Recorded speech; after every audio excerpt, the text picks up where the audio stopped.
वासुदेवाय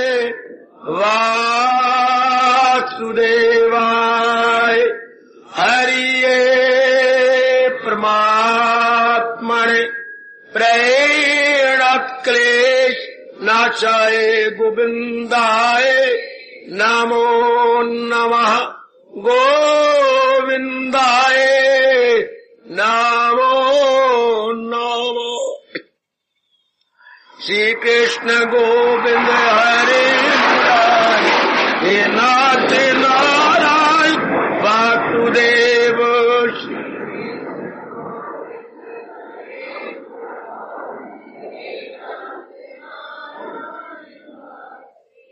आओ आओ मिलके बोलेंगे नाथ नारायण वासुदेव।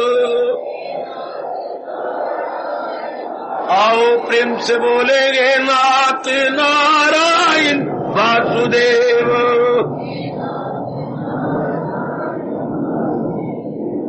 आओ भाग्यशाली कल्याण कामनी मेरी देवियों, बड़भागी गीता और याई मेरे सज्जनों, धार्मिक भाइयों, कीजिए अपने मन को एकाग्र, जोड़ दो अपने भगवान जी की अत्यंत कल्याणकारिणी मधुर वाणी में। प्रभु कृपा करें इसी जन्म में हम सबका कल्याण हो जाए, हम सबकी सदगति हो जाए, हम सब भगवान की जात में एक मेक हो जाए। आइए, विषय चला हुआ है मेरी देवियों मेरे सज्जनों, एकाग्र हो जाइए। गीता का भक्ति योग जो महाराज जी ने अपनी श्रीमुख से बताया है, जो बड़ा ही मौलिक है जी। इससे मतलब भगवान के अवतार से पहले किसी ने ऐसा वर्णन नहीं किया था, इसलिए ये कहलाता है गीता का भक्ति योग। गीता में भक्ति योग जैसे ऋषियों ने कुछ कहा और संतों ने कहा, वो भगवान ने कहा, ऋषियों ने गाया कई ढंग से बहुत मीठे छंदों के आहंग से, वो फिर गीता में भक्ति योग हो गया। जो दूसरों ने कहा और जो महाराज जी का अपना है वो गीता का भक्ति। तो आइएगा, एकाग्रता दिखाइए। गीता का भक्ति युग जैसे आप खुद ही महसूस करते जा रहे हैं मेरी देवी मेरे सज्जनों, बहुत निराला, बहुत आला। भगवान हमें ताकत दे, हम अपनाते जाए। क्योंकि हमारा मार्ग भक्ति योग है, ज्ञान योग। ज्ञान योग की पुट है इसमें। जैसे कि परोठा बनाया जाता है तो घी साथ लगा दी जाता है, लेकिन ज्यादातर तो आटा होता है। घी का तो पुट जो यूं पेड़े के अंदर अंदर डाला जाता था और तवे पे जरा डाल दिया था, घी परोठा बनता जा रहा है। लेकिन उसमें अधिक मैटर किसका है? आटे का। इसलिए हमारी जो चाल है वो भक्ति द्वारा आगे जा रही है। पुट ज्ञान का जरूर रहेगा। तो महाराज जी ने इसके विषय में क्या कहा, हजूर ने इसके विषय में क्या समझाया, इसी बात को माताओं बेटियों मेरे बुजुर्गों जरूर समझो। केवल समझना नहीं, फौरन अपना लेना, फौरन जीवन में ढाल लेना है, ताकि हमारा जीवन सफल हो जाए। हमने ये पक्का इरादा कर लिया है कि हमारा कल्याण भगवान की वाणी से गए।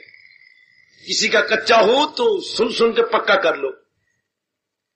जैसे बहुत बड़े भट्ठे में कच्ची ईंटें रखी जाती हैं और आग दी जाती है, तो उस आग को ले करके वो ईंटें पक्की हो जाती हैं, लाल हो जाएंगी। इसलिए अपने मन को सुन सुन के वाणी पक्का कर कि बस यही एक उपाय है मेरे कल्याण का। मैं केवल खाने पीने और बाल बच्चे पालने में नहीं रह जाऊंगा, मैं अपना परलोक बना के जाऊंगा, पैदा करने वाले भगवान को रिझा के जाऊंगा, उन द्वारा बताए गए कल्याणकारी मार्ग को अपने जीवन में उतारूंगा। ऐसे इरादे पक्के। कितना अच्छा भगवान ने कहा, जो आप कभी ना भूलना, उसे भी समझ ले कि साधु है वो कौन, इरादे में नेकी की यक्ष में, जिसने नेक बनने का, भक्त बनने का पक्का इरादा कर लिया, भगवान की राह पे चलने का पक्का इरादा कर लिया। मर मिटूंगा लेकिन अब मैं बढ़ना इसी मार्ग पे, अपना कल्याण इसी तरीके से कर। देखो भगवान जी कह रही है, मेरी नजर में उसी वक्त साधु बन गया। इरादे में कितनी ताकत, निश्चय में कितनी ताकत मेरी बेटी। गौर तो कर, बड़ी बातों पर गौर किया हमने, कुछ लिया। अब हमने अपने भगवान जी की बातों पर बड़े ध्यान पूर्वक गौर करना। ये है मजा। क्या पक्के इरादे करने का। पक्के इरादे में भगवान है, पुरुषार्थ में भगवान है, नेक नीति में भगवान है और धर्म के बारे में भगवान है। वाह वाह। अब हमें जरूरत है पक्के इरादे की, चूंकि इसी द्वारा ही हमारा कल्याण होना है। हमें कोई मजबूर नहीं करता कि हम भगवान की वाणी सुने, हमसे रहा नहीं जाता। क्यों? हमारी हम ज़मीर सुंदर अच्छी रोशन हो चुकी है। वो कहती है ये भी कोई जीवन है, खाना पीना भोगना, बस जिंदे पिंदे चिंदे सारे यही कर रहे हैं और हम इंसान होकर यही करते जाएंगे। तो we realise the difference between man and animal. ये हमारी ज़मीर हमें प्रेट करती है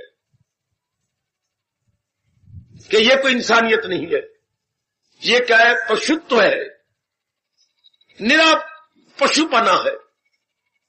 इंसानियत है क्या? भगवान के नजदीक पहुंचना। इंसानियत है गुणों को अपने अंदर रख के अवगुणों को निकाल देना। वाह, जिसका विस्तार पूर्वक वर्णन हमारे सरताज और मन के राजा भगवान कृष्ण कर रहे हैं और आप बड़े प्रेम और श्रद्धा का सहारा लेते हुए श्रवण करते जा रहे हैं।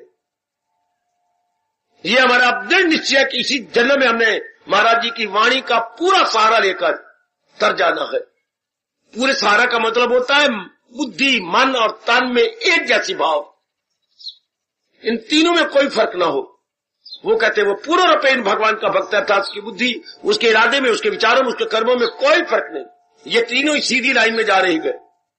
तब हमारा हिंदू धर्म कहता है वो पूर्ण रूपेण मनसा वाचा कर्मणा भगवान का प्यारा बन के जा रहा है और जरूर अपना कल्याण कर लेगा। कल युग ने मत मार रखी है, बुद्धि में कुछ है, मन में कुछ है मेरे रब्बा, तन बिल्कुल उसके उल्ट कर्म करते हैं। ऐसे जीवों के लिए घोर नरक, कुंभी नरक, रौरव नरक तैयार हो जाते हैं। अपने को और समाज को धोखा देती है वो। भगवान तो सर्व जाता है, उनको कौन धोखा दे सकता है? हम लोग नहीं। भगवान बेशक फिर सुन ले, मन वचन कर्म से एक होकर उनके उपदेश के अनुसार अपना जीवन बना रहे हैं, बनाते रहेंगे, बना रही है, बनाते रहेंगे, बना रहे गए। सुन ले भगवान, आपके उपदेश के अनुसार जीवन बना रहे हैं, बनाते रहेंगे जब तक एक विश्वास हमारे अंदर होगा। ऐसा पक्का निश्चय, ऐसे मेरे देवियों का पक्का इरादे। तब भगवान कहती हैं क्या? इरादे में नेकी के यक्षु है जो इरादे में पक्का है, वो मेरी नजरों में साधु है, वो मेरी नजरों में महात्मा है, वो तर जाएगा। तो इतना कह कि चुप नहीं हो गया कृष्ण, वो धर्मात्मा जल्द करारो सकूं दायमी पाएगा। वो बड़ी जल्दी धर्मात्मा बन जाएगा और सदा रहने वाली शांति को प्राप्त कर लेगा। इससे बढ़ के कोई वचन भी क्या देगा? जितने परम पिता त्रिलोकीनाथ वचन दे रही है हमारे जैसे एक मामूली से जीव को, ये उनकी बड़ी उदारता है, ये उनकी बड़ी फराख दिली कहूं, समुद्र दिली कहूं।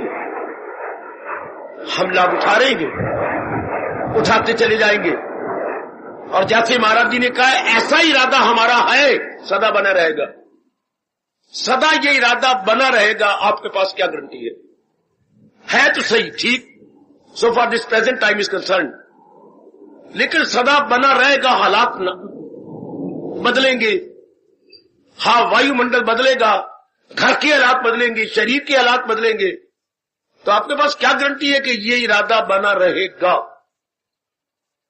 कोई कड़काक के जवाब दीजिए, शानदार, जो गीता जी कहती है वो जवाब दीजिए। इरादा तो है पर सदा बना रहेगा। क्या गारंटी है मेरी देवियों कि ये इरादा जीवन के आखिरी श्वास तक बना रहेगा? हम टस से मस्त नहीं होंगे, हम लगे ही रहेंगे। टाइम बड़ा थोड़ा होता है, सोचो और बोल पड़ो। हमारा ये इरादा बना ही रहेगा। किस आधार पर आप कहेंगे?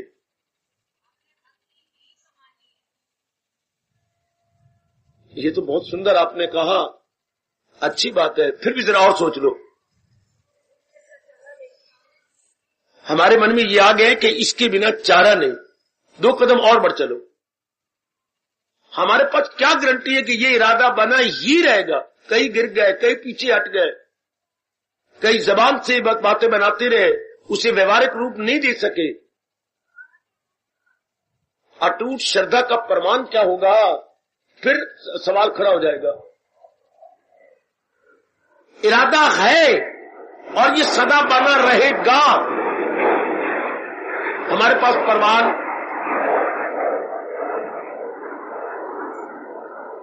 ये इरादा बना रहेगा।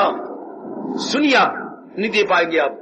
यदि इस समय आपका इरादा पक्का है तो रस आना शुरू हो जाएगा, और यही रस उस रस के घर भगवान तक तलीन कर दे। अभी मेरे भैया बढ़ चढ़ के खूब बोल रहे थे, प्रश्न कर रहे थे। अगर रसोफोन आ जाता है, संसार के रस देर से आते, भगवान का रस बड़ी जल्दी आता है। अगर इसी वक्त at present time if you have made up your mind कि मैंने चलना ही चीरा पर कुछ भी करो हो जाए, रस आना शुरू हो जाएगा। और ये रस भगवान का होता है, ये रस महाराज जी का है। दूसरे रस किसी के कंटेक्ट से होती है, ये रस हमारे अंदर से आता है। वो मेल मिलाप से होते हैं। माँ जी ने चूम लिया, रस आ गया। पिताजी ने हमारी फरमाइश पूरी कर दी, रस आ गया। बहन भाई मिल पड़े, रस आ गया। कोई डिग्री मिल गई, पास हो गए, डिक्लेयर हो गए, रस आ गया, नौकरी मिल गई। ये कंटेक्ट से है, और ये जो हमारा रस है ये अंदर से है। तो ये भगवान गारंटी देते हैं कि जिसका रस अंदर से है वो आखिर तक निभा देगा। उसे कहने की जरूरत नहीं अब तक तो निभाया है, आगे भी निभा देना। नहीं, भगवान मजबूर है आगे निभाने के लिए। इसलिए अपने आप को टटोलते रहो। क्या पक्का इरादा है तो रस आएगा, दिव्य रस आएगा, डिवाइन ब्लिस। यही डिवाइन ब्लिस है, यह दिव्य रस आपको आखिर तक ले जाएगा। कम ऑन, भक्ति द्वारा ही हमने अपना कल्याण करते जाना है। और गीता में उसका बड़ा निराला वर्णन है, जिसका विस्तार पूर्वक महाराज जी की दिव्य प्रेरणा को लेकर समझाने बताने की चेष्टा कर रहा हूं। आप समझिए और ये पक्का इरादा कीजिए कि बस अब मैंने इसे अपना लेना। गीता से बढ़ के कोई उपदेश नहीं हो सकता, गीता से बढ़ के कोई आदेश नहीं हो सकता, गीता से बढ़ के कोई लाभ नहीं हो सकता, गीता से बढ़कर कोई सदगति नहीं हो सकती। ये व्यास जी ने कहा है। इस जन्म में हमारे भाग्य अच्छे, जो इतना चोटी का महाशास्त्र हमें मिला और उसे समझने की चेष्टा कर रहे हैं। नहीं, चेष्टा ही नहीं, अपनाने में लग गए हैं, क्योंकि अपनाने में रस आने लग गया। और मेरे देवियों, हम बढ़े तो इसमें बाधा क्या होती है? महाराज जी ने कहा ममता, मोह। 71वां श्लोक दूसरा जाएगा।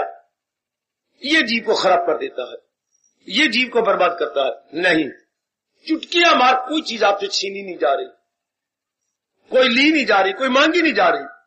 परिवार वही, आप वही, नौकरी वही, सब कुछ वही। थोड़ी सी भावना बदल लो, थोड़ी सी भावना। ये सब कुछ भगवान की है। मैं लेके नहीं आया था, अंत समय लेके नहीं, सिर्फ भावना बदलनी है। गली नहीं बदलनी, मोहल्ला नहीं बदला, मकान नहीं बदलना, नौकरी नहीं बदलनी, अपना तन नहीं बदलना, कपड़े नहीं बदलने। वो आपका दिल नहीं करेगा साइड धट के रहने का। तो फिर क्या बदलना है? सिर्फ अपनी भावना बदलनी है। We have to change our feeling only. कितना कमाल की बात हमें महापुरुष बताती है। यदि आप इसे जीवन में उतार ले, ममता का नामो निशान नहीं रहेगा मेरे सजनों, मेरी देवी। यदि आप भावना बदल, नहीं मैं लेके क्या आई थी, ये बात अब हमेशा के लिए पकड़ो। मैं कोई लाई थी या अंत समय कोई ले जाऊंगी, कदापि नहीं।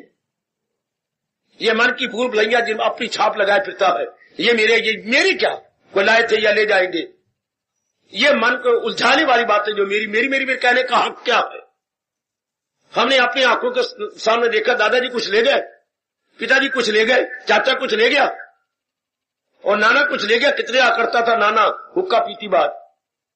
नानी कुछ ले गई, धरती में पैर नहीं आता था नानी के। गली मोहल्ले वालों से जरा सोना ज्यादा था और बस चाहे अपने कान के झुमके ठमके न ठमके तो भी ये मार के ठमकाती थी। वाह, जाती बार एक नाक का तीला भी लेके नहीं गई।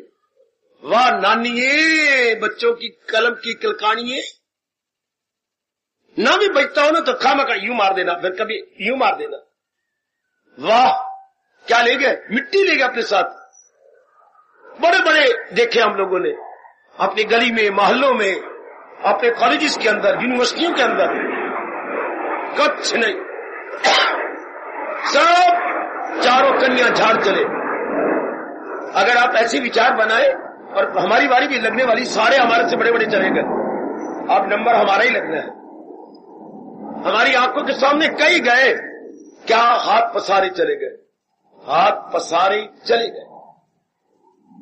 वो तैयारी करके नहीं गए, हमारे भाग अच्छे क्या हम तैयारी करके जाएंगे, अपने मन को बिल्कुल प्रिपेयर करके जाएंगे। अब ये प्रिपरेशन कितनी आसान है। सबसे पहले मन में रख लो, ममता रखनी कोई स्वाभाविक नहीं है, it is entirely unnatural, entirely unnatural. अगर ममता स्वाभाविक होती तो किसी की भी ममता न जाती। मेरा नक स्वाभाविक है, अंत समय तक रहेगा। आपकी गालें स्वाभाविक है, अंत समय तक रहेगी। हाँ, बाकी जिस्म का अंग स्वाभाविक है, जन्म से पैदा हुआ है, आप तक रहेगा। तो ममता स्वाभाविक नहीं है, ममता अज्ञानता से रखी गई है। गिग्गे स्वाभाविक नहीं है। आंख में कोई नुक्स होता है तो रात को ज्यादा गिग आ जाती है, इसलिए वो कोसे पानी से हटा दी जाएगी। दिन भर में एक भी गिग नजर, कोई आंख स्वाभाविक है, लेकिन आंखें तो स्वाभाविक है कि आंखें भी पानी से धो दी जाएगी ना।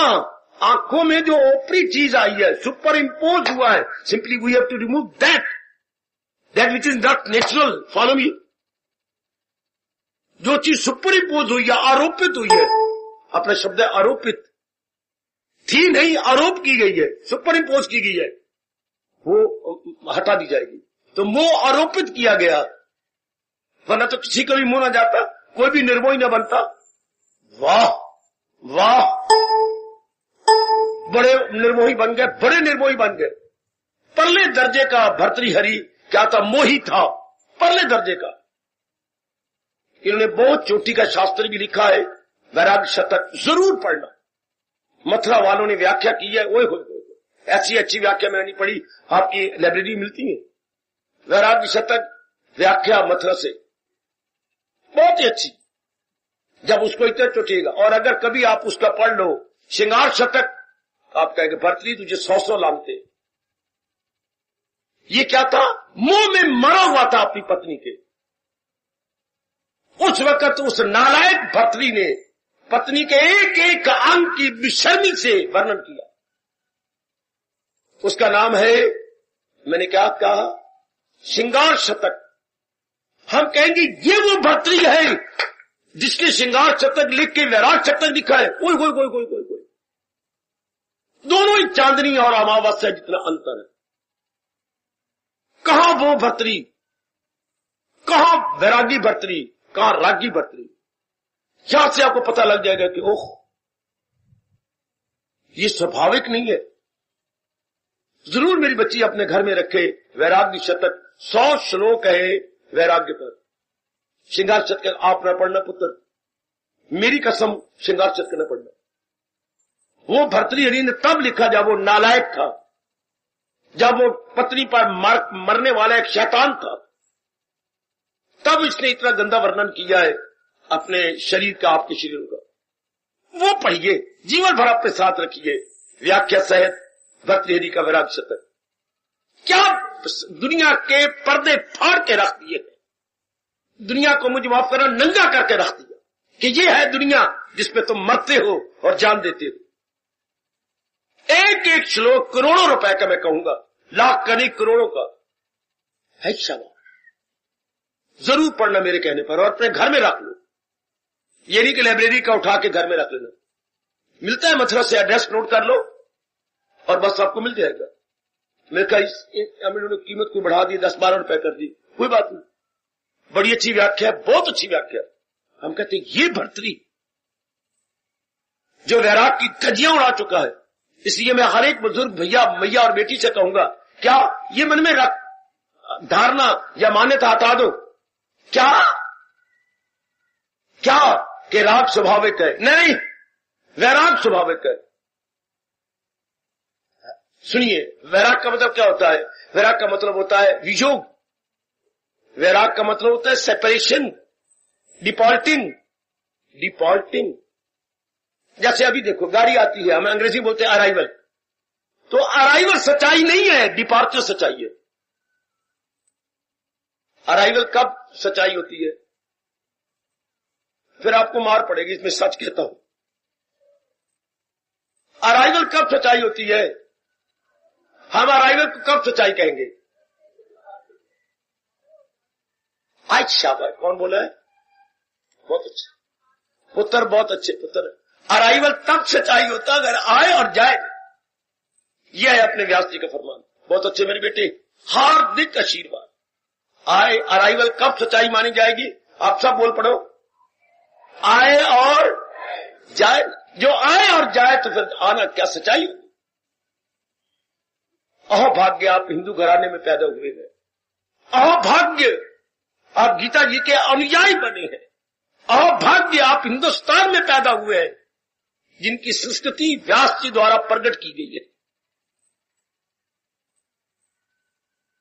अराइवल तब सच्चाई माना जाएगा जब आए और जाए। दुनिया में कोई ऐसी चीज नहीं जो आए और जाए। इसलिए आना सच्चाई नहीं, क्या सच्चाई है? जाना सच्चाई। कितनी जल्दी वैराग आ जाता है। और देवियों, खासकर आप, आना जन्म लेना सच्चाई नहीं, मरना सच्चाई। हमारा जन्म लेना सच्चाई तब होता जब हम मरते ना, हम टिके रहते। पर कोई भरोसा नहीं जिंदगानी का, ये आदमी बुलबुला है पानी का। कितना गजब का ये भाव है।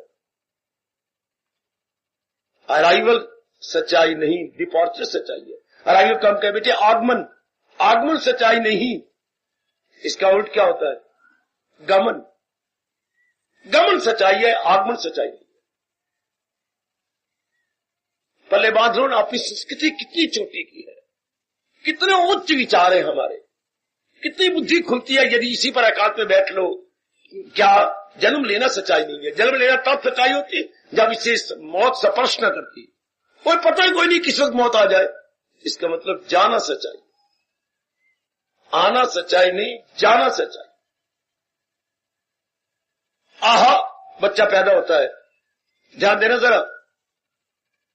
मैंने बहुत सीखा, आचार्यों से बहुत कुछ सीखा, गुरुदेव महाराज जी से, आचार्यों से, अपनी संस्कृति बनाने वाले व्यास जी से। जरा सुनिए, बच्चा पैदा होता है, ठीक, फौरन कुंडली मिलाई जाती है, बनाई जाती है। पढ़े कुंडली मिलाओ, मैं अभी 4-5 घंटे वही बिठा जाती है। बड़े रुपए दे करके 4-4, 5-5, 6-6 हजार देकर के कुंडली बनवाती है। कुंडली बन गई 4 घंटों में। पंडित जी आपने कुंडली बना ली। अब माँ बाप दोनों पूछती है बच्चे की लगभग उम्र कितनी है? उम्र 80 तक तो पहुंच जाएगी। और बहुत अच्छे पंडित जी, मेरी ओर से 1000 रुपए और। पंडित जी अब बाप पूछता है, वारी वारी पूछती है। बाप पूछता है, कुंडली पूरी बन गई? बिल्कुल पूरी, जितनी मेरे भगवान ने मुझे ताकत दी है मैंने कुंडली बना दी। बच्चा पढ़ेगा, बच्चे में बहुत विद्या है जी, पढ़ाई में बड़ा इंटेलिजेंट, 1000 रुपया और ले लो मेरे से। ये आप कह रही बड़ी विद्या है बच्चे में? अच्छा, मां पूछती है। पंडित जी अब मैं पूछती हूँ, हाँ बच्चे क्या करेगा? नौकरी करेगा, कारोबार करेगा? नहीं, पढ़ता नहीं, ये तो कारोबार करेगा। और कारोबार गरमा गर्म रहेगा, इसका बहुत गरमा गर्म रहेगा, और कईयों के रोटी खिलाने का यह कार्य, मेरी तरफ 1000 रुपया और ले लो। आप पिता कहते हैं, आप मुझे पूछने दे। हाँ, जो हमारा ये बच्चा हुआ है, हाँ इसकी शादी भी होगी? शादी जरा मुश्किल होगी। क्या कहा? हाँ पंडित जी, शादी जरा मुश्किल होगी।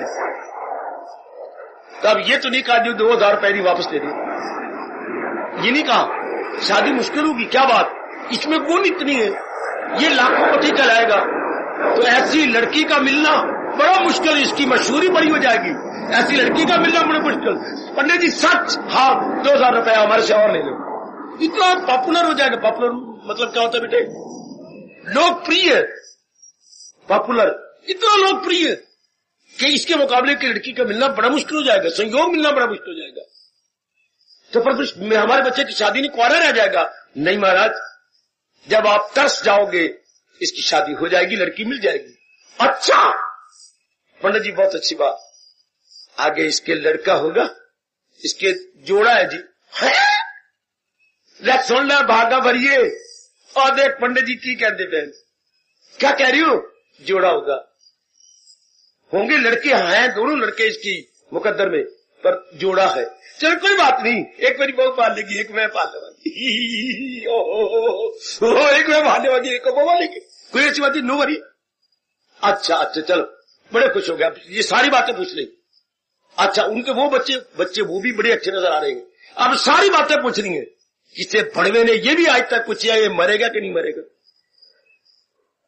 सारी बातें पूछ लेंगे, ये नहीं पूछेंगे मरेगा कि नहीं। मरेगा तो जरूर, ये तो निश्चित है ना, ये बातें कोई नहीं पूछता। देख लीजिए मरना निश्चित, देख लीजिए वियोग निश्चित, देखिए डिपार्चर निश्चित है, तब कोई नहीं पूछता आयु कितनी है, पढ़ाई कितनी है, कमाई कितनी है, शादी, ये पता नहीं ना होनी कि नहीं होना, आगे बच्चे होने भी हैं कि नहीं, लेकिन ये आज तक कोई नहीं पूछेगी ये फिर मरेगा भी सही, ये कोई नहीं पूछता। यानी मरना इतना निश्चित है। इंग्लिश के अंदर कई फ्रेज है, जैसे वो बोलते हैं एज लाइट एज फीदर, ये चीज इतनी हल्की है जितने ये पक्षी का पर, एज हैवी एज लेड, ये चीज इतनी भारी है जितना सिक्का, सिक्के से बढ़कर कोई भारी नहीं होता।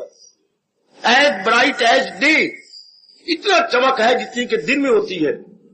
अच्छा, आगे बोलते हैं एज श्योर एज डेथ। अंग्रेजी में कई फ्रेज है मेरे बच्चों, एज श्योर एज, ये बात इतनी यकीनन है जितनी मौत। उनके पास और कोई शब्द नहीं, ये तो यकीनन है। ये तो महाराज जी ने शंख में ध्वनि फूंक दिया चारों ओर, जो पैदा हो मौत उसको जरूर आएगी, चाहे कुछ भी क्यों ना हो जाए, चाहे कोई कितनी लंबी उम्र ले ले। लाखों रुपया पता जर्मन ने दिया है या किसने दिया है, एक आदमी की उम्र इस वक्त, एक ऐसा इंसान है जिसकी 146 साल की उम्र हो गई है, पता नहीं किस देश का है, बहुत रुपया, उसको दोबारा बाल आ गए, दोबारा दांत हो गए, कोई मेरे रब्बो भाई, सारे अंग दोबारा पलट रहे हैं।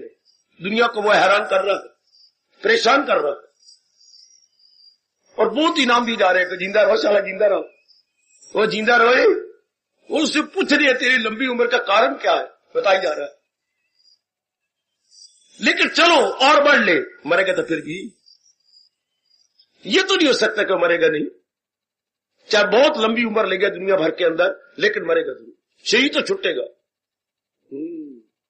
और मेरा मन मानता है कि शायद 6 साल और जिंदा रह करके सुत्ता ही सो जाएगा, उसकी दिल की धड़कन बंद हो जाएगी। तो फिर भी क्या हो गया, जाना तो है ना, तो मन को समझा दीजिए। मनवा चाहे तो कितनी लंबी उम्र ले जाए, कितनी उम्र लंबा ले जाए, और गालिब नाराज हो जाए ना। गालिब जिससे प्यार करता था लड़की से, मिर्जा गालिब मुसलमानों का बहुत चोटी का शारीरिक कवि, इश्क मजाजी का कवि, इश्क मजाजी शारीरिक प्यार वाले, जैसे भर्तृहरि ने लिखा श्रृंगार शतक, तो बड़े चोटी के, तो वो उसकी माशूका बिलवेट बीमार होगी, मेरी बेटियों मेरे सजनों, तो गया पूछने, रोया, जी भर के रोया, और कितनी बार हाथ ऊपर फेर करके कहा ये बीमारी मुझे लग जाए, ये बीमारी मुझे लग जाए। चूंकि बाबर ने हुमायूं की बीमारी ले ली थी ना, तो उनमें बड़ा मशहूर है, बाबर ने बीमारी ले ली थी ना, बाबर हुमायूं एक ही बेटा बाबर का, और बहुत ही बीमार हो गया, और हकीम ने कह दिया बचना मुहाल है, अर्थात असंभव है। तो उसके 4 पाई के ये 3 बार घूमा, पुत्र तू जिंदा रहोगा, मैं मरूंगा, तेरी बीमारी मेरे पास, तेरी वो सचमुच ही उस बीमारी उसको आ गई, वो उठ खड़ा हुआ, बाबर मर गया। शाबाश शाबाश। और वो वहां पर करता है, तो वो महबूबा कहती है, बिलवट कहती है, मिर्जा गालिब जी मेरे हक में दुआ कर दो। जरूर मैं तेरे हक में दुआ कर रहा हूं, घर से चलाओ तो भी करता आया हूं, मेरे सामने भी कर दो। अब देखिए जरा दुआ, इन्हीं बातों ने मेरे पर बड़ा भारी असर डाला, बड़ा प्रभाव पड़ा मेरी बेटियों इन्हीं बातों पर। आप देखो क्या दुआ करता है उसके हक में, तुम सलामत रहो 1000 वर्ष, 1000 वर्ष तक तुम जिंदा रहो, सलामत मेरे जिंदा रहो, तुम सलामत रहो 1000 वर्ष। इतना कह के ही मां दा कमला इश्क मजाजी में मरा हुआ पुत्र नहीं चुप करा। तुम सलामत रहो 1000 बरस। और आगे देखिए, हर बरस के दिन हो 50,000, 365 का दिन ना हो, 365 का साल ना हो, हर बरस के दिन हो 50,000, 50,000 दिनों का एक साल हो, ऐसे तुम सलामत रहो 1000 बरस। चलो अल्लाह मियां मान गया, मैं तो सपोज कर रहा हूं मान गया, मरेगा तो फिर भी तुम सलामत रहो 1000 बरस, हर बरस के दिन हो 50,000, 365 नहीं 50,000 का दिनों का एक वर्ष हो, फिर मरेगा। मरना तो जरूर है ना। यदि आप इस तरह विचार बना ले, व्यवहार करेंगे दिल लगा के नहीं, दिल उठा के, आप व्यवहार करेंगे दिल उठा के, आपका मन उठा रहेगा, आपका मन टस से मस नहीं होगा। आहा आहा आहा, मजाल जरा भी टस से मस हो जाए, शाबाश शाबाश शाबाश, फिर आप उलझेंगे नहीं, अपने मन को उठा के रखेंगे। यही हमारे शास्त्र चाहता है, करो काम जो भी जरूरी है, लेकिन मन उठा के, गिरा के नहीं अपने आप को। दुनिया वाले गिर जाते हैं, मन बुद्धि दोनों फंसा बैठते हैं। एक चुटकुला सुनाऊं जरूर बाबा। एक कोई पक्षी पालने वाला पक्षी पाल के उन्हें कुछ पाठ पढ़ा के बेचा करता था। दुनिया बड़ी लट्टू थी। कोई पक्षी पालना और उसको मनुष्य बोली में सिखा देना तो खूब बिकती थी वो। अच्छा, उसने एक तोता पाला। तोता इंसानी बोली बोलता है, यू नो बेटर। अब वो ध्रुव बन जाता, ध्रुव, जो एक टांग उठा करके पार करता था। ये भी एक टांग जब के कोई आता तो उस सिखाया होगा या कुछ छेड़ देता होगा, वो पालने वाला पक्षी जो है पालने वाला, तो छेड़ते तो उठा लेता टांग। अब वो चक्कर काटने वाले आते, क्यों भाई तोते कुछ बोलेगा? हाँ जरूर बोलेगा। क्या? राम राम राम राम राम राम राम राम, तेरा करेगा कल्याण, राम राम राम राम। तो टांग उठाइए, पक्षी बंद कर दे ना, राम राम तो जपना है मैंने। तो बड़े खुश होता खरीदने वाला, जितनी मर्जी कीमत ले यार, पर एक बार मेरे सामने फिर बोला राम राम राम राम। वो तोता बड़ा ऐसा बोल जैसे इंसान बोल रहा हो, बोलते इसी तरह को रटाए गए हैं। तो उसने क्या उसके कहा पाले वाले को, मालिक को, ये एक टांग उठाता है। अरे तोते, हाँ तू एक ही टांग उठा के बोलता है, देखो कितना पक्का, भगवान करे हम भी पक्के रहे, जरा नाम फंसा है दूसरी की बातों में ना आए। तोते तू एक ही टांग उठाता रहता है, तो तू की कहने, और मैं कह रहा दूसरी टांग भी उठा, तो सॉरी दिया तो मैं ढा ना पैसा है, तो फिर मैं ढाई पैसा। वो दुनिया वालों की नकल करें तो फिर हम ढाई नहीं पैसे। कौन करेगा साधना, कौन परमार्थ की ओर जाएगा, कौन तलीन होगा भगवान की जात के अंदर?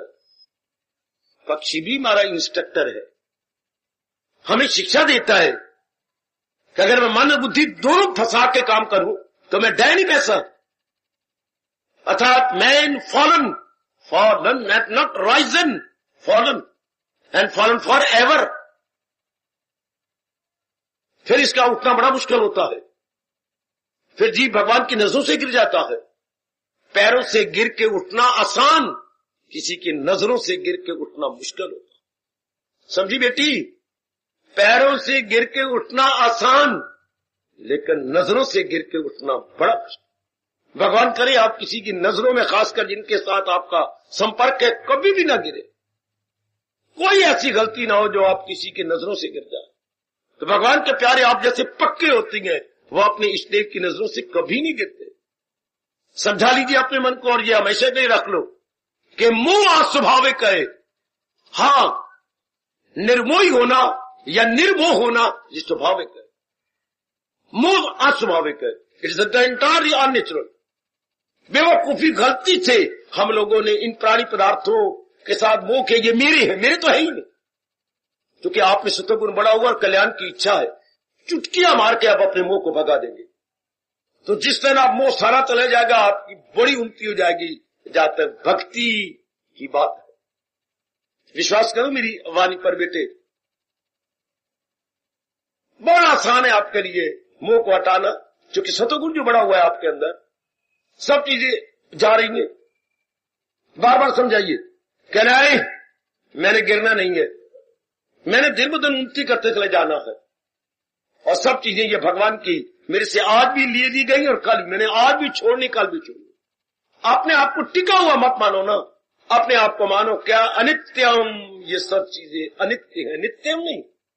नित्यम मानने से हमारा बेड़ा गर्क होता है, भगवान के योग और भक्ति के योग नहीं रहते। मेरी बताओ बेटियों, बुजुर्ग और भाइयों, अनित्यम ये सारी चीजें चंद रोजा है। बार बार गाया करो कभी एकांत में बैठकर, है बहारे बागे दुनिया चंद रोज, देख लो इसका तमाशा चंद, ये चंद रोज का तमाशा है। जैसा मैं कई अपने नजदीकी रिश्तेदार जाते हुए देखे, और सदा के लिए यहां से गए, सब कुछ छोड़ छुड़ा के गए। वो नजारा अपनी आंखों गए, अगर पिताजी गए हुए गए और आप साथ गए थे तो नजारा आपके सामने देख सकते। जिसके पीछे आप गया कुछ नहीं लेके गया, एक सफेद चादर तान के गया। कितना अच्छा भारत कहता है आपको, जाएगा जब जहां से कुछ भी ना पास होगा। इन दो लाइनों ने मेरा बड़ा कल्याण कर दिया।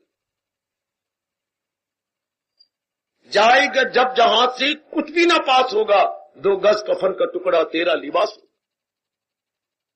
केवल 2 गज कफन, बस बस, कुछ भी नहीं अपने पास। बार बार कहा करो ना, जाएगा जब जहां से कुछ भी ना पास होगा, 2 गज कफन का टुकड़ा तेरा लिबास होगा। और ये निश्चित है, ये नहीं कि मैं आपको कल्पना वाली बात सुना रहा हूं, नहीं, सिद्धांत वाली बात सुना रहा हूं, फैक्ट है, ऐसा होना है। तब भगवान कहते हैं मेरा भक्त अपनी भक्ति को बहुत बढ़ा लेता है जब मोह की बीमारी को छोड़ देता। और मोह मूर्खता के कारण से है, मोह अज्ञानता के कारण से है, मोह अविद्या के कारण से है, मोह भूल के कारण से है, मोह ब्लंडर के कारण से है, मोह नलायकी के कारण से है। आए आए, अटैचमेंट करना कोई स्वाभाविक नहीं होता। और जूझू महाराज जी के विचार हम अपने अंतःकरण में पक्के करती है। मेरे भाइयों, मेरी बेटियों, तू तो ये भागती, क्योंकि मोह अननेचुरल है ना, ये भागेगा। जूझू दिन का अंधेरा बढ़ेगा, उल्लू तो भागेंगे, चमगादड़ भागेंगे, चोर उचक्के टिक नहीं सकते। मोह इस तरह चोर उचक्का उल्लू की तरह गए, उल्लू की तरह गए। हाँ, अज्ञानता में है ना, इसलिए तबाह कर रखा है। आप जैसे जिन्होंने इस मार्ग में उन्नति कर जानी है, वो कभी भी इसके साथ नहीं मन लगाएंगे ना। जो ये विचार पक्के होते जाएंगे, जो मैंने कहा दिन चढ़ता है, उल्लू की आंखें बंद हो जाती हैं, चमगादड़ को नजर आना बंद हो जाता है। इससे जो भगवान जी के ज्ञान का दिन चमकेगा, मोह की आंखें बंद हो जाएगी। मोह के साथ हम 2-4 नहीं हो सकते, कदापि नहीं। हमेशा चोर अंधेरे में, अंधेरे की आड़ में चोरी कर लेती है। इसलिए अज्ञानता में मोह अपनी मनमानी करवा लेता है। मोह में सबसे बढ़ के भूल क्या होती है? एक इंसान मोह में भरा हुआ, उससे सबसे बढ़ के नलायकी क्या होगी? जल्दी मत बोलो, जरा सोचो। मोही इंसान से सबसे बढ़ के भूल क्या होती है? मोही, निर्मोही नहीं मैं कह रहा, मोही। मोह से सबसे बढ़ के भूल, गलती, नालायकी, ब्लंडर क्या होती है? सोचो। मोही इंसान से सबसे बढ़ के पाप क्या होता है? भूल क्या होती है? गलती क्या होती है? अंग्रेजी में 3 शब्द है, मिस्टेक नहीं, दूसरा एरर नहीं, ब्लंडर। उससे सबसे बढ़ के ब्लंडर क्या होता है? मोही नर नारी से सबसे बढ़ के बेवकूफी क्या होती है? देखो, बहुत आसान सा है, लेकिन आप और मैं क्या करूं? मुझे तो जितने भगवान बुद्धि दे रही है, मैं आपको समझाने की पूरी कोशिश कर रहा हूं। भय की वृत्ति, मोह इंसान सबसे ज्यादा मूर्खता किस तरह प्रकट करता है? फकीर चंद जी,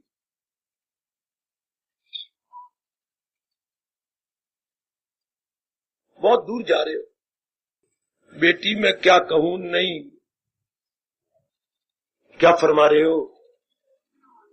हर वस्तु को अपना मान लेता। क्या फरमा रहे हैं? अच्छा बेटे, क्या हो जाता है सब। आज पता नहीं तुम क्या पी के आए हो सुनकर, मैं समझ गया बेटे, तो आप इशारा करो, कोई तो खड़े होकर लाज रख लो अपनी क्लास की। मोही से सबसे बड़ी भूल क्या होती है? नहीं आप बता पाओगे, आप कहीं और ही जा रहे हो। लो आप 4 कानों से सुन लो। मोही है इंसान, व्यास जी का जवाब। 4 कानों से सुन लो मेरे देवियों, कोई भी नहीं क्लास से बता सका। और अब ध्यान से सुन लीजिएगा, मोही इंसान से सबसे भूल ये होती है कि नाशवान दुनिया को टिका हुआ समझता है, अनित्यम को क्या समझता है? नित्यम सुखम। इस पर कोई इतराज हो तो व्यास जी हाजिर है और गीता के कृष्ण हाजिर है। वो इंसान दुनिया को समझता है नित्यम सुखम, जबकि ये क्या है? अनित्यम असुखम। तो उसके बाद अब इसकी संसारिकता बढ़ती जाए। संसारिकता मोह से शुरू होती है। जो दुनिया को नित्यम सुखम समझेगा, अब अंदाजा लगा लो कितना अपने मन को फैलाएगा संसार के अंदर। वो इंसान से सबसे गलती भागने वाली दुनिया को टिका हुआ समझता। लो इसके आगे 2 लिख लो। वो इंसान से सबसे गलती क्या होती है? चलती को गाड़ी कहेंगे, बने दूध का खोया, रंगी को नरंगी कहे, देख कबीरा रोया। जो गाड़ी चल रही है उस समझते हैं गड्डी पड़ी है, जमीन के अंदर गड्डी हुई है, हमने नाम रखा गाड़ी। गाड़ी तो होती है जो किले की तरह जमीन में गड्डी गई हो। चलती को गाड़ी का है और बने दूध का, जब दूध का में से पानी निकल गया और सही रूप में वो बन गया, आपका तो खोया खोया है, तो खोया ही तो बन गया है। इसमें से पानी निकल गया, गाढ़ा पड़ा रह गया, आप खोया तो आप हुआ, अच्छा तो आप बना है। बना दूध तो अब है, हम कहते खोया। और होती है क्या? रंगी, हम बोलते हैं नरंगी, जिसका रंग ही कोई नहीं। देख कबीरा रोया। ये उल्टा समझ लेते। बड़ी भारी भूल ये होती है, जो चीजें चल रही हैं समझते टिकी हुई है। सुनो मेरे नेक जीवो, सुनो, मोह कोई स्वाभाविक नहीं है। मोह जीव को इस मार्ग में बढ़ने ही नहीं देगा, चूंकि मोह मन की गति को संसार की ओर ले जाता, भगवान की ओर से तो क्या ले जाता है? निर्मोह ले जाता है। इसलिए इस मार्ग में वैराग की बड़ी जरूरत है। वैराग का मतलब क्या होता है? वैराग मतलब सियानापना। वैराग का मतलब जो वस्तु रब ने जैसी बनाई है उसको उसी रूप में देखना। विरोग का मतलब लियाकत, विजडम।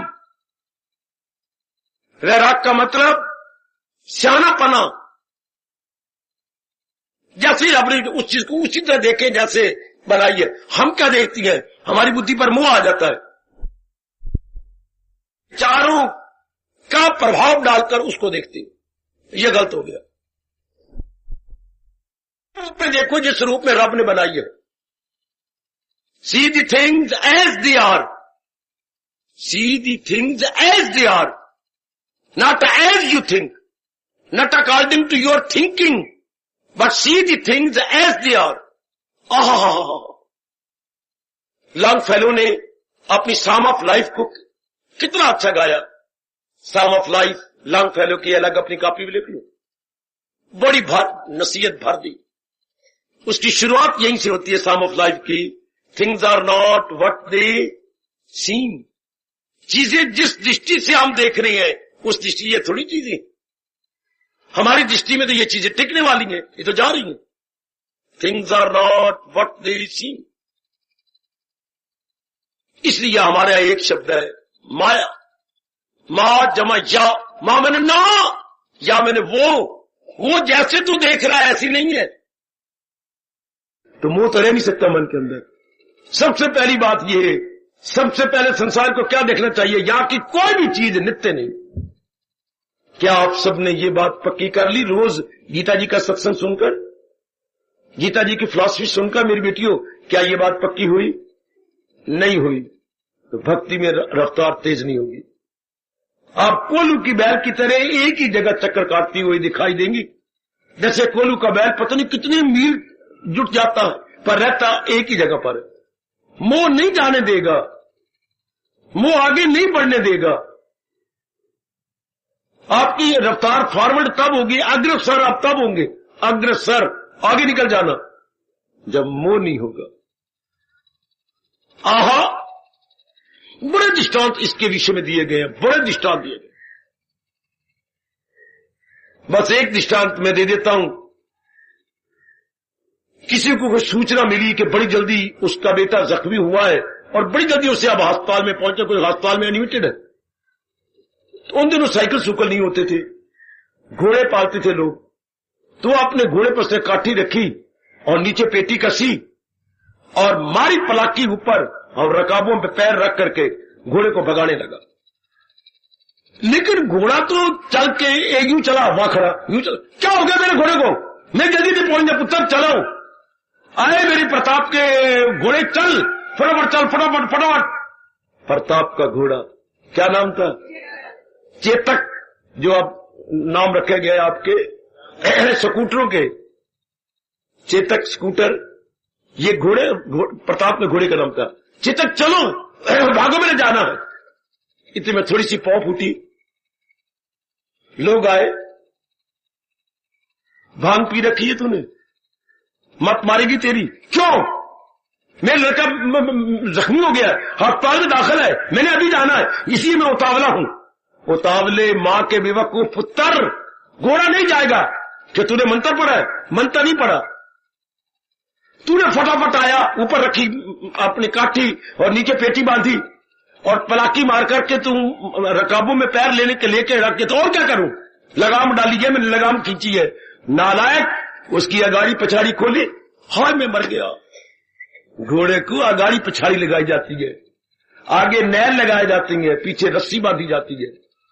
जो घोड़े बड़े ताकत वाले होते हैं उसे बोलते हैं अगाड़ी पछाड़ी। वो खोली नहीं, तो वो खोलेगा, भागेगा। ओ इंसान, क्या तूने ममता किया जब मन की अगाड़ी पछाड़ी, मोह खोला? नहीं। सुनते रहो सत्संग, पढ़ते रहो गीता, वहीं के वहीं अपने आप को पालो। आपकी रफ्तार आगे मोह बढ़ने ही नहीं देगा, क्योंकि जहां मोह है कामना नहीं जाती। मोह की जगह कामना, मेरी पत्नी ऐसी होनी चाहिए, मेरे पुत्र इतना पढ़ जाने चाहिए, मेरा ये जहां मुंह है वह कामना एक के बाद दूसरी, दूसरी के बाद तीसरी, एक के बाद दीगरे, ये वन ऑफ दी अनदर कामने तो मेरी देवियों खड़ी होती जाएंगी और विक्षेपता तो बढ़ जाएगी। कहां हम तरक्की करेंगे? जिस मन ने आगे बढ़ना है, अपना लोक बनाना है, अपने कैरेक्टर को हमने ब्राइट बनाना है, entirely possible, because attachment and so many worldly desires are there, जो कि हमारे मन में विक्षेपता उत्पन्न कर देती है। तो आप जैसे जो अपना कल्याण चाहती हैं, गीता कृष्ण पुकार पुकार के कहती है, निर्ममा निरंकारा। जिन्होंने भक्ति में उन्नति कर जानी है वो निर्मोही हो जाती है। निर्मोही डज नॉट मीन कि आप इनाउंस कर जाओ घर बार या गली मले छोड़ जाओ। निर्मोही का मतलब है जहां भी मेरे मालिक ने रखा है रखिए, रहिए, लेकिन अपनी छाप न लगाओ। ये काया भी तो मेरी नहीं है, ये तो मटीरियल कहां से बना? रब का मटीरियल है, रब ने बनाई है मटीरियल, 5 तत्व, और बनाने वाला कौन? भगवान। तो किस बलबूते हम कहेंगे ये मेरी काया है? कोई जरूरत तो करे मेरी बेटी, जब भी चीज कोई बनती है तो 2 होने चाहिए, उसके मटीरियल और उसको बनाने वाला। जब भी कोई चीज नव निर्माण करेंगे, नव निर्माण, किसी चीज को न्यू बिल्ड करेंगे, तो उसके लिए 2 मटीरियल प्लस उसको बनाने वाला efficient cost, material cost and efficient cost. तो अभी ये शरीर पर अप्लाई करो, इसका मटीरियल कहां से आया? भगवान ने अपनी ओर से 5 तत्व लगाए, और बनाने वाला कौन है? भगवान। तो किस बलबूते मैं और आप कहेंगे काया मेरी है या मां मेरी है? ये तो भगवान ने बनाई थी सृष्टि चलाने के लिए और एक दूसरे काम आने के लिए, ना कि अपनी छाप लगाने के वजह से। माइंड किस बात है? ना मेरे इसमें मटीरियल अपना है, ना मैं इसका बनाने वाला हूं, और इसके अंदर जो भगवान ने ताकत रखी है जिसको चला रही है वो भी तो भगवान की अपनी आत्मा। यदि आप इस प्रकार की विचारधारा बनाएंगे, मैं आपको अपने अनुभव के आधार पर यकीन दिलाता हूं, मोह मरादी हमेशा के लिए आपसे रूठ के चले जाएंगे।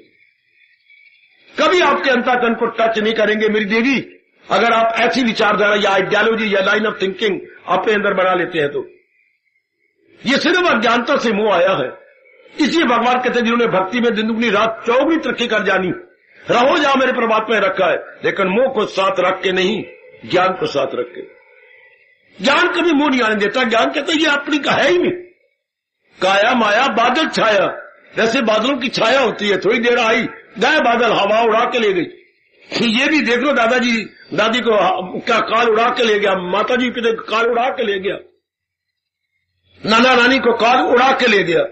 शाबाश शाबाश, ये चीजें उड़ने वाली है, टिकने वाली नहीं। मन ना लेके समझे ये चीजें स्टेबलाइज्ड है। स्टेबलाइज कहा है? मोमेंटरी है। जो चीज जैसी है, गीता के कृष्ण आपको वैसे ही देखने की राय देती है ना। अब आप इस मार्ग में बढ़ जाएंगे, अब आपका मन आजाद हो जाएगा, अगाड़ी पछाड़ी इस घोड़े की खुल जाएगी। अब ये घोड़ा सर पर दौड़े, मन का घोड़ा सर पर दौड़ेगा और तलीन हो जाएगा भगवान की जात में। और आप भी मेरी बेटी हो, हमेशा के लिए मन में रख लो, भरी नारी का चोना है। मोह स्वाभाविक नहीं है, मोह अज्ञानता में बनाया गया है। निर्मोही होना स्वाभाविक है, मोह करना अस्वाभाविक। It is entirely unnatural. Natural है निर्मोही हो जाना, क्योंकि अपनी चीज ही कोई नहीं, अपनी काया भी नहीं, दिन ब दिन कमजोर हो जाती है। फिर महापुरुष ने कहा अगर काया अपनी मानते हो कि ये मेरी है, ये बीमार क्यों जाती है? ये दिन ब दिन डाउन क्यों जा रही है? पहले दिन ब दिन इसका विकास हो रहा था, ग्रोथ हो रही थी, नाउ डे बाई डे क्यों डिके होता जा रहा है? हमारा नहीं बस चलता, हम तो चाहती है इसकी ग्रोथ होती रहे, पर वो ये इंटायरली हेल्पलेस। शर्म नहीं आती हम सबको? जिसपे अपना वश नहीं चलता, बीमार होती जाती है, दिन ब दिन डिके हो रहा है, इसका वश नहीं चलता, और ये वश चलता है कि ये कहने में कि ये मेरी है। वो जो दिन ब दिन जा रही है, जिसका ह्रास हो रहा है, हम किस जुर्रत से कह के ये काया मेरी है? मेरी है तो उसको रोग न होने दे, मेरी है तो इसे मरने न दे, मेरी है तो इसका ह्रास न होने दे। वेल एंड गुड, पर ये हमारे बस की बात नहीं। फिर क्यों ना कह दें ये मेरी नहीं, मेरे मालिक की अमानत है। इसके कहने में आपको कौन से कांटी चुभती हैं? कौन सी मिर्चें पड़ती हैं आपको? कौन सी मिर्चें पड़ती? सूखी मिर्चें। ये कहने के लिए मेरे प्रभु के मन, मेरे कृष्ण जी की अमानत है। कितना मजा आता है, और मालिक अंतर वाले कितने खुश होती हैं इस सच्चाई को सुनकर के ये है नेक जीव, ये जरूर तर जाएंगे। क्योंकि मन की अगाड़ी पिछाड़ी खुल गई जब आपने कहा ये तो मेरे प्रभु की अमानत। अब जो लाइन से गाड़ी के पहिए उतर गए थे, अब मन हमारा on the line, not derailed, now on the line. अब हमारे मन जी सड़क के ऊपर चल पड़े। अच्छा, जिसने ये समझ लिया ये तो मेरे मालिक की अमानत है, काया अमानत है, चाहे मालिक आज ले ले चाहे 100 दिनों बाद ले ले। हमारे तो भी कोई वश चलता नहीं इस पर। इसको नहलाएंगे, धुलाएंगे, खिलाएंगे, लेकिन हमारा वश नहीं चलता कि हम कहें कि ये सदा रह नहीं सकती, जा रही है ये। जैसे सुक्की रेत हम कस के यूं मुट्ठी में कस के मुट्ठी मरोड़ ले, लेकिन यहां सरकती जाएगी। कभी रो पड़ना ये नजारा देखकर, बिल्कुल सूखी रेत, जरा भी गिल्ली ना हो, मुट्ठी में कस के बंद कर लो, फिर भी उसके कान गिरने लग जाएंगे, नहीं टेक सकती। आजमा लेना मेरी बेटी, आजमा लेना, नहीं टेक सकती मुट्ठी के अंदर। इस तरह काया नहीं टेक सकती, ये तो भागी जा रही है। इसलिए फिर मुंह कैसे करे? मौत होती है उसके साथ जो चीज टिकी हो और हमारी हो। संसार में तो कोई भी चीज टिकी हुई नहीं, हमारी है नहीं। बार बार ऐसी विचारधारा बना लो मेरे सज्जनों, मेरे बुजुर्गों, मेरे भाइयों, मेरी माताओं, मेरी बेटियों, यही विचारधारा अपनी पक्की खूब अच्छी तरह पकड़ ले। बेटे पकड़ लो, अभी पकड़ लो, आप देख के हैरान हो जाओगे भक्ति में कितनी जल्दी आपका मन बढ़ गया। मेरी इस वक्त वाणी पर विश्वास कर लो, फिर आपका तजर्बा अपना हो जाएगा। निर्मोही हो जाने के बाद जीव के कितनी जल्दी बढ़ निकलता है, कितनी जल्दी एकाग्रता हो जाती है, कितना तन हल्का नजर आता है। मालूम नहीं होगा मैं तन रखता हूं कि नहीं। इस गंदी वृत्ति के छूट जाने पर यू विल योरसेल्फ रियलाइज कि मेरी बॉडी भी है। अभी तो सुन के आपको बड़ा आश्चर्य होगा, लेकिन जब आप इसको अपनाएंगे, इसी के साथ ही वासना, कामना, गोमेंट गॉन। इसलिए हमारे इष्ट देव भगवान कृष्ण, हमारे अवतारी दाता नारायण जी फरमा रहे गए कि मेरे प्यारे इसको छोड़ देते हैं, इसको अपना नहीं मानते। सिर्फ इतनी सी भावना यही रखनी है, मेरी नहीं, मेरे प्रभु की अमानत है, मेरे मालिक की मैंने प्रयोग करने। प्रयोग भी हमने राइट प्रयोग करना, नॉट रॉन्ग। राइट यूटिलाइजेशन यानी सदुपयोग करना, दुरुपयोग नहीं करना। और भगवान प्रेरणा ही हमें देंगे, चूंकि हम उनके बन चुके हैं। प्रेरणा ही ऐसी मिल जाएगी कि हम इसके सदुपयोग करेंगे, दुरुपयोग नहीं करेंगे। बस इसी घड़ी बैठ के पक्का कर लो, इस संसार में कोई चीज मेरी नहीं, सब भगवान के। भगवान ने दुनिया चलानी है, उसने ये जरिए बना रखे, ये तरीके बने पड़े हैं दुनिया चलाने के लिए, न कि किसी भी प्राणी, किसी भी पदार्थ पर अपनी छाप लगाने के। उसी दिन से इंसान ने गिरना शुरू कर दिया जब भगवान की चीजों को अपना कहना शुरू किया।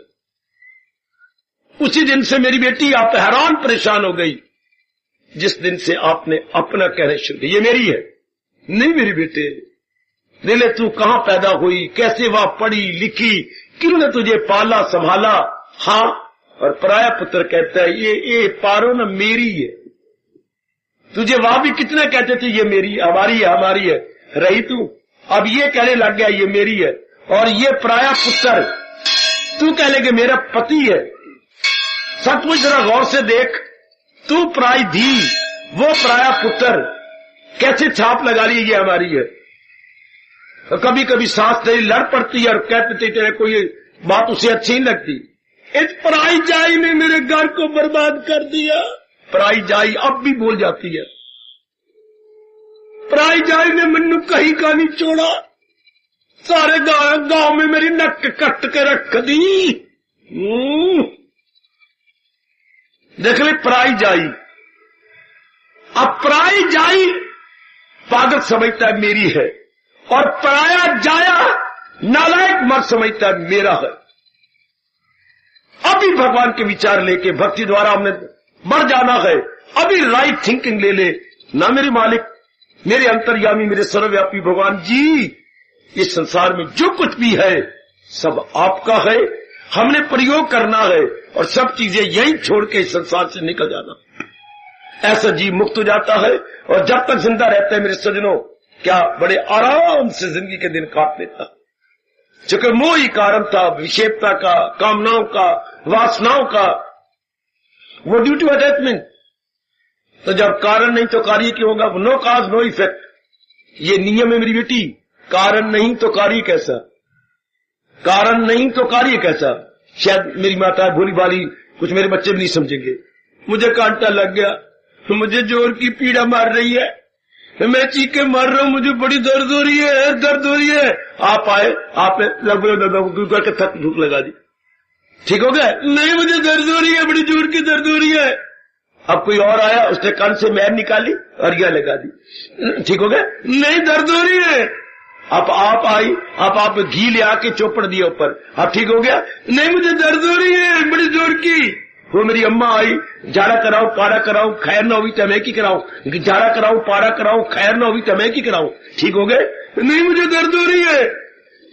जाड़ा कराऊं पारा कराऊं, खैर न हुई तो मैं की कराऊं, मैं की करा, मैं तो जाड़ा कर रही हूं। अब ये सारे कर रहे हैं, सारे जल्ले। अब ये पूछो दर्द क्यों हो रही है? मेरे कांटा अंदर है। अब जब तक कांटा कारण को बाहर नहीं निकालोगे, दर्द कभी नहीं जाएगी। वो मैं कुर्बान हूं, मैं कुर्बान। आपका हिंदू धर्म, आपका गीता धर्म, आपकी भारतीय संस्कृति के कारण को आप रिमूव नहीं करोगे तो कार्य कैसे बंद होता है? कारण से कार्य होता है बेटे, कारण से। दर्द तो मेरे कांटे, कोई थोक लगाई जा रहा है, कोई कुछ किए जा रहा है, कोई झाड़ा पाड़ा किए जा रहा है, इससे क्या मेरा दर्द दूर हो जाएगा? Until unless that thorn is out, वो तो चुभा पड़ा है अंदर। हाँ, जब तक भगवान जी का ज्ञान नहीं आता, असल विचार नहीं आता, तो मुंह जो चुप के मुझे तंग कर रहा है बाहर कैसे आएगा? कारण से कार्य होता है मेरे बच्चे। अगर कारण है तो कार्य, उसका कार्य, कारण है कांटा चुभ गया, कार्य है उसका दर्द। कारण है कांटा चुभ गया, दर्द हो रही है। दर्द का कारण क्या? कांटा अंदर है, उसका कार्य क्या हो रहा है? दर्द हो रही है। तो मुझे दर्द ना हो तो कांटा निकालो। हम निर्मोही हो जाए, भगवान के ज्ञान को ले लो। देयर वुड बी नो दर्द एट ऑल, नो विक्षेपता at all, no wavering at all. अब आपका मन क्या रहेगा? Staying still. मेरे बुजुर्गों, मेरी जनस्टर्स, मेरी माताओं, मेरी नेक बेटियों, अब मजा आ गया जिंदगी के दिन काटने का और महाराज जी द्वारा बताई गई साधना को करने का, अपना कल्याण कर लेने का। विचार करना जाके घर पर, मैं दिन ब दिन निर्मोही होती जा रही हूं, तो आप खुद भी देखेंगे आपका मन टिकता जाएगा। जैसे जूझू कुरेद करके कांटे से कांटा निकलता है ना। हाय, ये कितनी अच्छी कहावत है अपने देश में, कांटे से कांटा निकलता है। जरा प्यार से बोलो। मेरे कहलाने का कोई मतलब है मेरी बच्ची, मेरी हर बात में कोई न कोई राज है। कांटे से कांटा निकलता है। और ना समझो कि हम बहुत पढ़े लिखे, ये समझो हम पहली जमात के बच्चे हैं। कांटे से कांटा निकलता है। इसी तरह गंदे विचार जो अंदर जाके हमें तबाह कर रही है मोह जैसे, वो भगवान की चोटी के विचारों से निकलेंगे। जो महाराज जी हमें गीता के माध्यम से विचार दे रहे हैं, ये कौन सा कांटा है? हाथ वाला। और जो दर्द कर रहे हैं वो कौन से कांटे? जो चुपे पड़े हमारे अंतःकरण। महाराज जी के विचारों से हम विचारों को निकालेंगे। कांटा कांटे से निकलता हो। हमेशा चुपे विचार जो में दर्द कर रही है वो भगवान के विचारों से ही निकल सकती है। And there is no alternative. This is the only way. पढ़े लिखे हो, बड़ी एजुकेटेड हो और बहुत ही ग्रेजुएट हो, विचार कर लो। जैसे कांटा कांटे को निकालता है, इसलिए भगवान के हाई थिंकिंग लो थिंकिंग को निकाल के मारेगी बात। अब हमारी साधना शानदार होगी। ये मैं क्या समझा रहा हूं? गीता का भक्ति योग। ये हमारे महाराज जी का भक्ति योग है, जिसका सहारा लेकर हम महाराज जी के मार्ग पर हर कदम बढ़ाई जा रहे, हर कदम आगे आगे निकाली जा रहे। हार्दिक आशीर्वाद।